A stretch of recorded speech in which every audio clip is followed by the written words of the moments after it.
Hey, welcome to Socialism for All. This file is being recorded for the January 2021 edition of Socialism for All, and this is an audiobook of The Argentine Elections and the Tasks of the Proletariat by J. Posadas, March 1958. It was taken from Fourth International, Amsterdam, number 2, spring 1958, marked up for Marxists.org by Inde O'Callaghan for the Encyclopedia of Trotskyism Online. Thanks as usual to Marxists.org, the Marxists Internet Archive, for hosting this file and thousands of other free files related to Marxism. Quick comment from S4A regarding this file. This is the start of a series we're doing called Posadism in One Playlist. This is the first file in that series. 1958 was several years prior to the real philosophy or trend or sect, whatever you want to call it, of Posadism taking off. We are not Posadists here at this channel. We're just socialists investigating all different, theories and branches within socialism. And this one, of course, has attracted some curiosity for some of its more fringe ideas. So doing a playlist on that. 1958 was several years prior to the establishing of the Fourth International Posadist. J. Posadas, a pseudonym for an Argentine Trotskyist who was actually the head of the Latin American branch of the Fourth International for a while. That, of course, is an international Trotskyist organization, and eventually broke off and sort of founded their own Fourth International. But this was still several years before that. All right, comment over. Let's get into the audiobook. The election results show that the political crisis of the bourgeoisie is both deep and continuing. Only the Trotskyist Partido Obrero and Frondizi advanced, while for the other parties, workers or bourgeois, this election was a catastrophe. They also show considerable growth in the political maturity of the working class. The whole press, reflecting the ideological, social, and political interests of the bourgeoisie, attempts to conceal this second lesson. They analyze the election only as a polarization around the two main candidates, with the working class supporting Frondizi against Balbin in an attempt to prevent the proletariat from drawing its own class conclusions from the experience so as to guide it in its future tasks. For the real struggle was not the immediate one between two tendencies representing the national industrial bourgeoisie and the oligarchy, but that of both tendencies against the proletariat. Previously, to prevent it from presenting itself independently with its own class program, since to prevent it from seeing itself confidently for the force that it really is. What do the elections really show about the degree of political maturity and class combativity of the masses? Before the elections. Prior to the elections, the working class and the petty bourgeoisie had launched powerful strikes and other mass mobilizations. Frondizi, backed by the sellout Peronist leaderships, launched a furious campaign to persuade the masses to stop their struggles, to wait for everything to be settled after the elections. As, quote, persuasion, it forbade strikes for 40 days under threat of up to 25 years imprisonment. Neither fooled nor intimidated, the working class refused to postpone its movements. The construction workers, railwaymen, oil workers, textile workers, and bank and insurance company employees kept right on fighting. On the programmatic level, 3 months before the elections, there was held in Cordoba the Congress of the regional sections of the CGT and of the 62 organizations, which adopted a trade union, social, economic, and political program for the struggle for national and social liberation, a remarkably advanced document to emerge from a national trade union congress. On the electoral plane, Perón passed the word, and his lieutenants in the country ordered the workers to vote for Frondizi. After a severe internal crisis, the Communist Party also came out for support to Frondizi.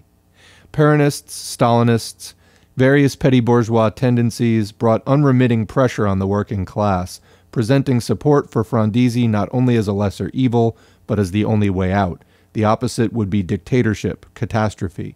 Wherever the masses turned toward traditional leaderships, they heard nothing but the deafening beating of drums for Frondizi. If the Argentine masses had been as politically immature as in past decades, the calculations of the Peronists and Stalinists would have been fulfilled 100%. What actually happened was significantly different. election results, and the growing maturity of the proletariat. Under capitalism, elections permit a periodic measuring of the condition, the will, the combativity, and the political maturity of the proletariat and the petty bourgeoisie. This is usually shown in votes for candidates, with the percentage variations in votes for workers' parties having an extreme symptomatic significance. But in certain circumstances, the masses express themselves politically not by direct voting, but by write-in campaigns, ostentatiously blank ballots, or abstentionism. These apparently negative expressions of opinion can, under certain circumstances, be on the contrary very positive indeed, and such was the case in our recent election. Perón's orders to vote for Frondizi were rejected by a large part of the Peronist masses. 36% stuck to the previous policy of blank ballots. There were more than 1 million abstentions. These sectors demonstrated strikingly and unmistakably their rejection of support for a bourgeois candidate and their no confidence in such elections as a way out. They demonstrated that, if they are to vote, they want an independent political party of the working class to vote for. And thereby they demonstrated to what a degree, in the 2.5 years since Perón fled, they have begun to see through the maneuvers and mysticisms of Peronism and to gain new political maturity. Some went even further along the path to maturity, as is evinced by the remarkable results in the province of Buenos Aires, the only province where it was possible to fulfill the legal conditions for presenting an election slate of the Partido Obrero Revolucionario Trotskista. As a condition for its being legally recognized, the Partido Obrero Revolucionario Trotskista was forced by the bourgeois state to call itself the Partido Obrero and to eliminate a few clauses from its declaration of principles and its program. The party formally complied, without, needless to say, renouncing any of its principles, program, or goals. It was the first time the party had presented itself at elections, and it lacked the financial means and numerical strength to carry the campaign to the entire province. It obtained the right to participate only 40 days before the election. Nevertheless, it got 15,424 votes. Where it was represented, it got more votes than the Unión Federal, the Partido de los Trabajadores, the Partido Laborista, and many other bourgeois or so-called workers' parties operating on a national scale with tradition and seniority. And though its campaign was limited to only 3 districts, it got a quarter as many votes as the Communist Party did in the entire province of Buenos Aires. The Communist Party, with 69,590 votes, lost 12,800 in comparison with 1957. The Partido Laborista dropped from 51,900 to 8,500. The Partido de los Trabajadores from 49,017 to 13,663. In various circumscriptions, the Partido Obrero obtained more votes than the Communist Party. Most bourgeois parties were also hard hit. In some, the only 2 parties that advanced electorally were the 2 that expressed the tendencies in the real struggle, that between the proletariat and the national bourgeoisie, the Partido Obrero and the UCRI. Significantly, the Partido Obrero got 75% of its votes in the workers' districts of and the proletarian belt around Greater Buenos Aires. For Trotskyism is known to ever broader sectors of the proletariat. For years now, Trotskyists have tirelessly engaged in consistent trade union and political work. Party militants have participated in the most important mobilizations of the working class, occupied leading posts in big strikes, and are thus known and respected in the labor movement. Dozens of its militants have been expelled from the factories because of their fighting activity as labor leaders. Voz Proletaria, the party's fortnightly newspaper, is known to the whole labor movement. Thus, the votes for the Partido Obrero were not the result of either accident or misunderstanding. A high proportion of them represented conscious support of the full Trotskyist program. The rest expressed in the most specific way the desire for an independent workers' party. We are now in a position to see what, behind Frondizi's victory over Balbin, was the real meaning of the elections, that as a result of its experience in the 2.5 years since Perón fled, the Argentine proletariat has advanced very seriously indeed in its political maturity. First, that there is a vanguard sector that will support a revolutionary Marxist program, as exemplified by the 15,424 votes for the Partido Obrero in only 3 districts in 1 province. Second, as shown by the immense number of blank ballots and abstentions, that the masses, A, in a negative way, refuse to support a bourgeois candidate, even with Peronist and Stalinist backing, and feel no confidence at all in elections like this last one, and B, in a positive way, they want their own independent working class party. Combined with the adoption of the Cordoba program and the refusal of the proletariat to abandon its strike actions and other class manifestations, despite government threats and Peronist persuasion, these are highly encouraging results. The crisis in Peronism. The elections clearly confirmed the crisis of Peronism. Its strong point was the unity of the class that it controlled.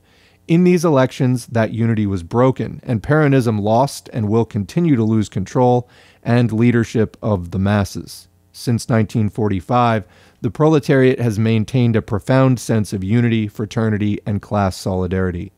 After Perón's flight, while Peronist labor leaders were stumbling around or deserting outright, it retained its cohesion, vigorous fighting spirit, and trade union and political unity. And in this process of increasing unity, it assimilated the experience of the colonial peoples of Algeria, China, Korea, Bolivia, Egypt, etc., which developed its international consciousness.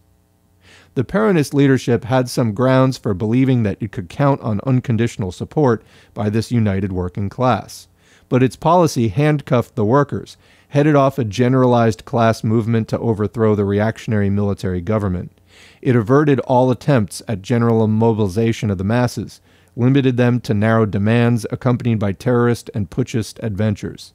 Even with the prospect of the general strike thus eliminated, the workers still plainly wanted somehow or other to fight actively, to demonstrate against the government.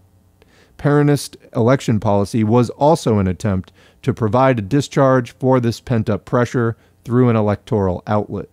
Instead, it split the working class along the lines of comparative political maturity. With the division brought about by support of Frondizi by one sector, this break in unity will make itself felt in activity, but it can be rapidly repaired through renewed class mobilizations, and in the right direction. Those sectors which cast blank ballots or abstained from voting can once more pull along the rest of the class with them and reunify it in action, despite the waning influence of the Peronist leadership.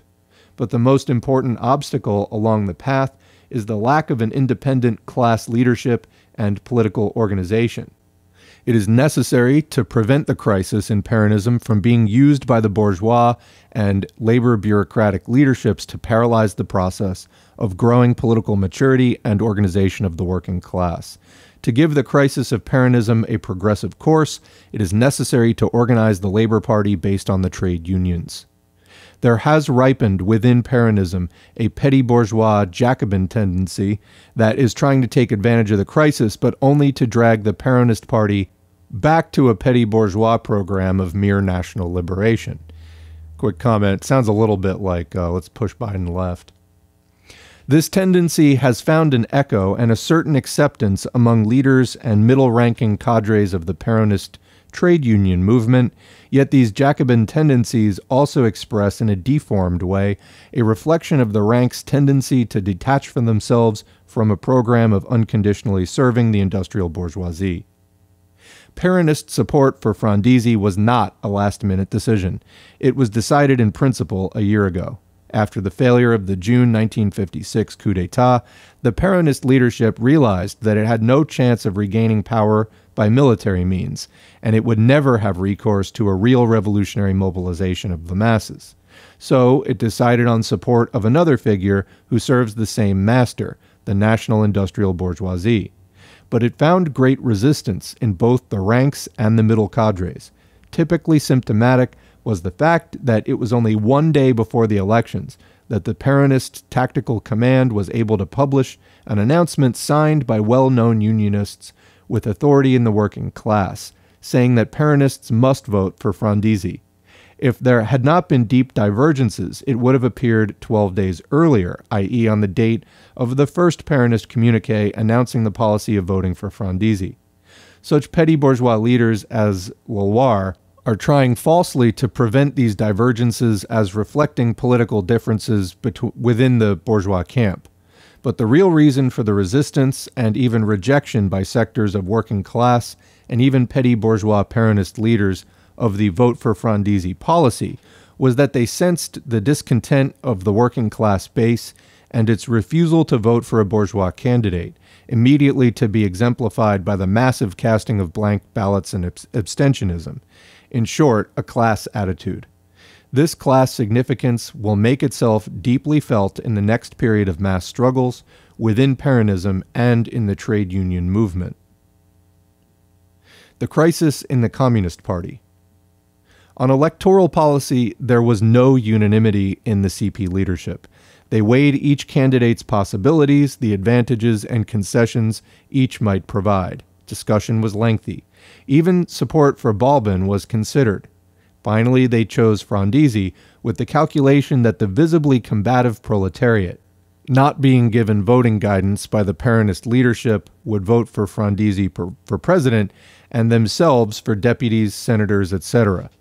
As usual, they calculated on the basis of their subjective desires, not in accordance with objective reality and the masses' mood.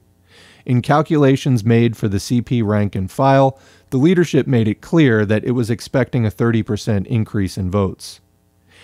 At first, the CP rank and file rejected the policy. It finally had to give way and follow the line, but it remained dissatisfied, uneasy, and worried. The militants in everyday work saw that the workers were not inclined to support their party. They have been asking their leadership why the party is not growing. Now they will have to ask, why is it growing smaller? But the leadership persisted. It was bargaining for support of Frondizi against post-election promises and possible commercial agreements with the USSR. The rank and file sensed, especially after adoption of the Cordoba program, that the Argentine workers were ideologically and politically in an ascendant stage, growing politically mature, and seeking an independent class road, including a party of their own, and were not attracted by the Communist Party's class collaborationist line. But the leadership had the pretension of keeping that working class subject to the limits of its agreements with the bourgeoisie and of using it simply for its own diplomatic and commercial aims. The answer to its policy was condign. We have already pointed out how in Buenos Aires province it lost 26% of its previous votes, while the Partido Obrero was receiving 24% of its total. In Tucumán province, the CP dropped from 6,754 to 1,779 votes. In Santa Fe province, from 24,800 to 17,100. In Santiago del Estero province, from 5,549 to 1,700. In Salta province, from 2,045 to 26. The leadership blamed the defeat on, quote, circumstantial factors, mistakes in the form of voting, sabotage, or lack of maturity of the Peronist workers. This is nonsense. The defeat was the result of the fact that the CP leadership thought it could put over a conciliatory, sell-out collaborationist policy that operates against the objective revolutionary needs of the working class and the exploited masses, just at the moment when they were sensing that their way out lies not through class collaboration, but through their own labor party based on the trade unions, through a fight to achieve the Cordoba program and to have the 62 function as the CGT, etc. The CP militant, feeling the opposing pressures inside the trade unions, which form the present arena in which the working class is gaining its maturity, has been thrown by the election defeat into doubts, hesitations, and resistances to his leadership, and is demanding critical discussion of the election results. The prospects for Frondizism. Frondizi, operating in the name of the industrial bourgeoisie, proposes to solve governmental instability, which opens the door to social instability. But he faces a discouraging task. The stock markets are paralyzed, and many stocks have dropped to half their previous values. Trade exchanges are piling up enormous deficits. A process of unemployment is beginning, and some factories are closing down entirely. The crisis of the Argentine bourgeoisie continues. The majority of the army wishes to turn over the power because it feels that decomposition and loss of discipline and caste authority are reaching it. Hence, coups d'état, though not excluded, are unlikely. But even without coups d'état, Frondizi will be under permanent threat of intervention by the army. He is also under constant pressure from imperialism. But on the other hand, he depends on the support of the anti-oligarchic petty bourgeoisie and proletarians, who demand that he fulfill his election promises. The capitalist and imperialist forces are lying in wait to exploit all his difficulties in these sectors. This, combined with the proletariat's struggles for its Cordoba program, will create new instability and crises. Frondizi needs to combine with sectors of Peronism to create a new movement to back him up in his program on behalf of the industrial big bourgeoisie, especially in his own bureaucratic trade union apparatus. Here he will find invaluable the services of the Peronist bureaucracy. It is ready to serve him, but the working class? No. The prospects and tasks of the working class. Yet Frondizi must take into account a working class that is increasingly hard to handle. Before, during, and after the elections, the masses were involved in some of the greatest strikes of their trade union history. The bank clerks and insurance company employees, the building workers, port workers, and oil workers have been fighting vigorously. The determined attitude of the workers of the giant Anglo meatpacking plants, who forcibly threw out the officials sent to intervene in their union, the tendency of the workers to reject the shutting down of factories and to occupy them, the magnificent fighting spirit of the railway workers, these demonstrate the working class's present very high combativity. Frondizi needs a bridge to the working class and part of the leadership of the labor movement. Peronists, communists, and the, quote, free unionists are preparing to serve as such. By cooperating in the construction of a new labor bureaucracy, they can possibly succeed in a unification in order to hold back the working class's independent class struggles. There is here a real danger of attempts to solve the crisis of the bourgeoisie on the backs of the workers. A leadership that is responsible, honorable, and loyal to the working class, on the contrary, must determine its principles and attitudes in accordance with the class's own interests, not worrying about the difficulties of the bourgeoisie but profiting by them. The present leadership of the labor movement has shown itself conciliationist and ready to serve, not the working class but the national bourgeoisie. The conclusion is inescapable that the labor movement needs a new and class-loyal leadership. And on what program? That program exists, one democratically accepted in a historic Congress, which marks a new stage in the increased ideological and political maturity of the working class. The Cordoba program corresponds to the needs of the exploited population and the country's economico-social development. It is a guide in the fight against industrialized exploitation, for the country's economic development, for increased trade exchanges, for workers' control, and for the struggle against imperialism. It is a program that a new and loyal leadership must on every occasion put forward in contrast to the pretensions of the national bourgeoisie. And with what organization? By their diverse interventions in the elections, the Argentine masses have shown that they are looking not for one more bourgeois party, but for their own independent class party. Their mandate is clear. The basis for organization exists, the trade unions. Now is the time to organize a labor party based on the unions.